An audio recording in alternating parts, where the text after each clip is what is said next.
All right, breaking news. First Lady Melania Trump just sent Hunter Biden a letter threatening to sue him over his Epstein remarks. And I'm just going to say it.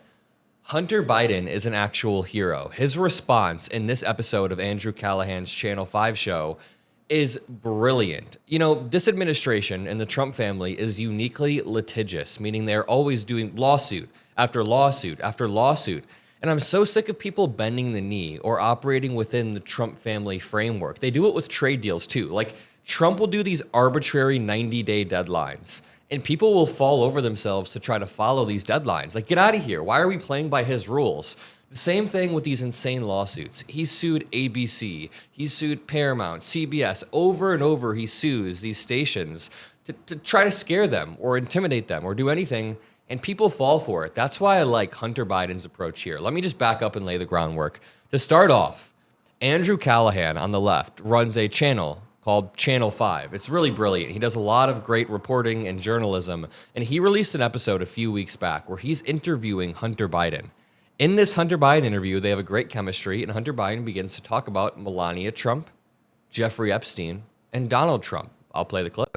According to his biographer, is that Jeffrey Epstein introduced Melania. That's how Melania and the First Lady and the President met. Really? Yeah. Epstein made the intro? Yeah, according to Michael Wolff. Yeah. And so I only can go by what people are saying, and I don't... Okay, so first of all, Hunter Biden very clearly caveats there. Hunter Biden uses the words, according to this biographer, this is what happened. Hunter Biden is not making a claim that he knows information. He's not making a hardcore claim. He's saying, according to this biographer. So that in and of itself should be enough not to get sued. But Melania Trump took it to the next level. A few weeks later, after the first video got millions of views, Andrew Callaghan has Hunter Biden back on his show, and they decide to actually show the letter. I can't see the whole thing, but I'll read what I can. It says, demand to retract the false, defamatory, and lewd statements about the First Lady of the United States of America.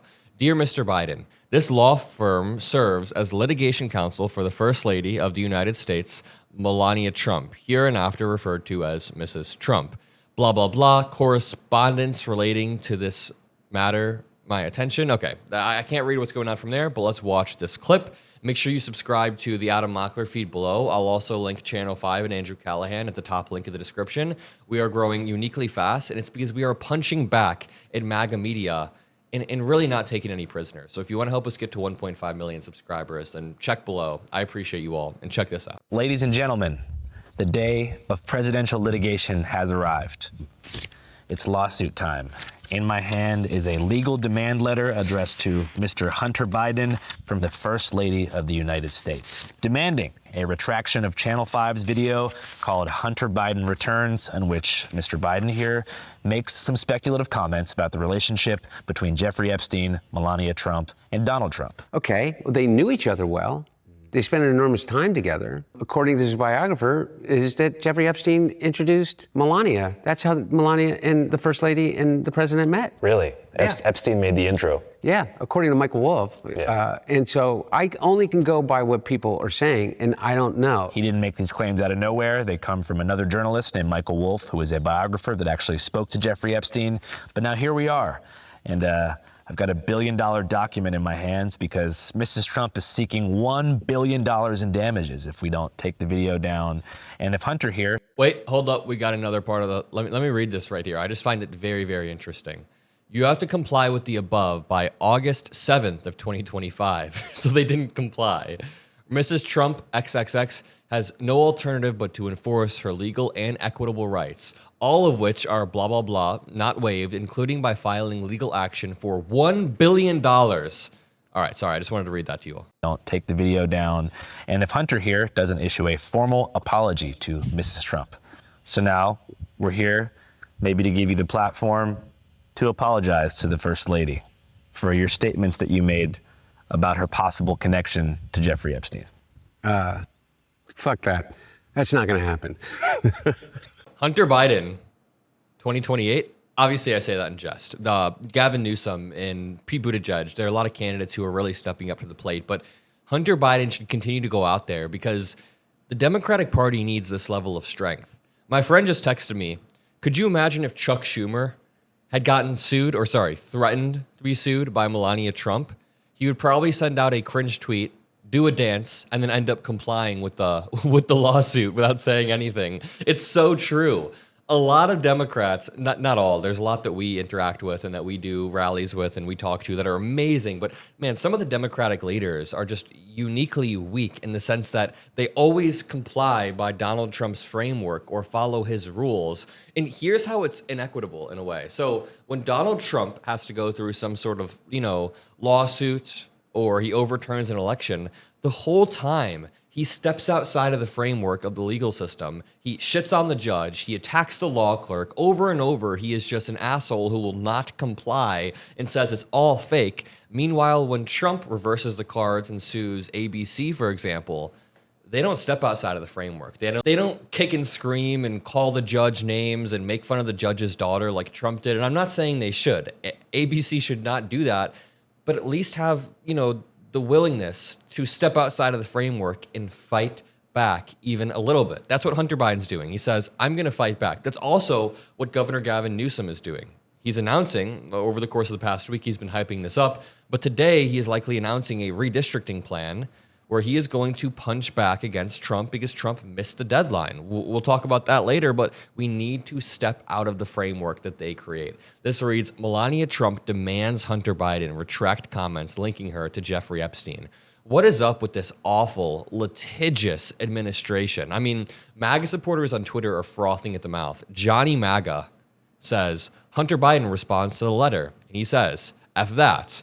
Gosh, I hope she takes everything they own. So this Trump supporter is hoping that Melania Trump not only wins the lawsuit, first has to file the lawsuit, then wins it, then takes everything that the Biden family owns. I'm sorry, it's not going to happen. As I said earlier, when Hunter Biden said something in that clip, he goes, according to biographer Michael Wolff. Meaning Hunter Biden's not making an original claim or putting forth some new claim.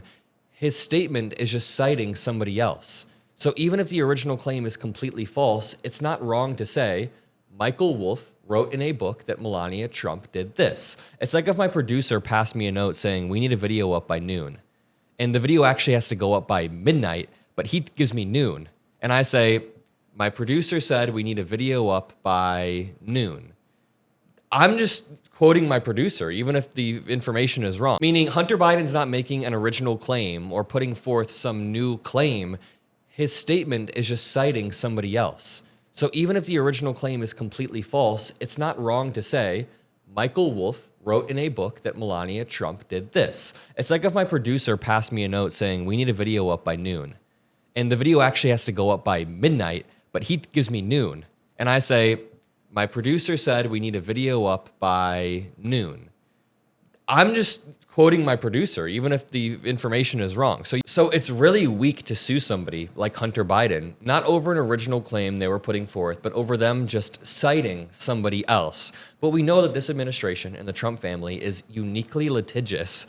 Oh my, here's what really pisses me off. Donald Trump and Melania and Don Jr. and Eric, all of the people in this orbit will relentlessly attack our law system. They'll attack our judicial system, saying it's lawfare, they're being attacked. But the second they get wronged, even slightly, the second they get emotionally scarred by some South Park joke or whatever, they immediately use those very same systems to inflict maximum damage. Donald Trump has spent the past 10 years claiming there has been judicial lawfare against him.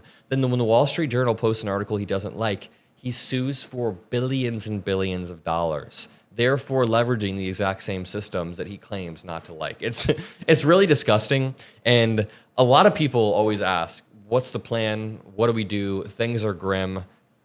And I'm starting to lean towards this. After doing a bunch of meetings and, doing events where I speak to voters, talking to politicians, there's a few words that come to mind. Aggression, conviction, clarity, and power. A few things that we need to work towards. The Democratic Party needs to be more aggressive. Hunter Biden's a really good example. Hunter Biden, Gavin Newsom, aggressive power players in the party. We need to be more aggressive and work with conviction. No beating around the bush. We need to aggressively stand up for the rights of minority groups, for example. Trans Americans need to be aggressively stood up for, but we don't also need to confuse or suffocate the average American who doesn't fully understand yet. For example, I have family members who are older, who are in their 70s and they're quite liberal, but they don't fully understand the way that some social issues like transgender issues have progressed. So I explain it to them, and they listen in good faith, of course. But sometimes I feel like on our side, we can shut down the conversation before it even gets there. Or we're like, what? Grandpa, you don't know the proper pronoun terms? You're done for. It's like, no. Let's have some clarity, some grace for people like this. Let's have conviction in our beliefs. And then from there, we can aggressively stand up for what we think is right. And then this all gets wrapped in policy proposals to make sure we are redistributing wealth and people who are struggling have at least the bare minimum social safety net. But you can't reconsolidate power and protect minorities and do this without first using the aggressive rhetoric that gets you the power. And that seems to be what Republicans have figured out. Either way, drop a like, subscribe. I'll see you all in the next one.